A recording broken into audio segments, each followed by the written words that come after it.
Good afternoon. $66,000. That's how much of your money Chattanooga City Council members approved to be spent on resurfacing the Bob Elmore tennis courts in East Brainerd. But is that money well spent? News Channel 9's Natalie Genereski spoke with some tennis players today who say the courts don't need it, and it's too much to spend right now. Natalie.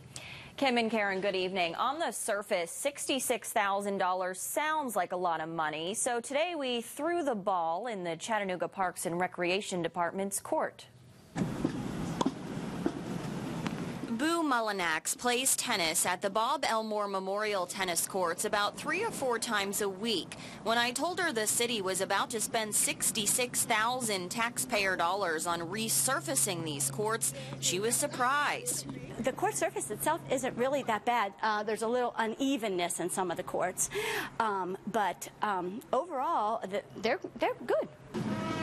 Now, Mullinax doesn't belong to any private tennis centers because she says they cost too much. She says at public courts like this, she expects things like a few broken benches and grass poking through some cracks.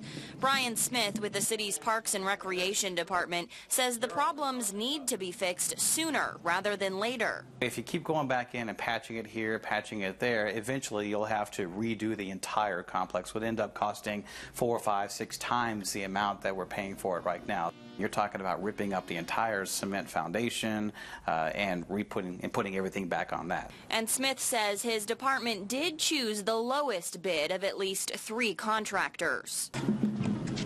After doing some research, we found the average cost of hiring a contractor to resurface one court is between $5,000 and $15,000. Now, there are 11 courts at Brainerd High. That means this contract is on the low end of average. It gets heavy use, and that's one reason why we chose to do Brainerd tennis courts right now versus another court that maybe doesn't get quite as much use. So we're not just randomly picking tennis courts. We're choosing the ones that are heavily used to make sure that they are safe and obviously well maintained.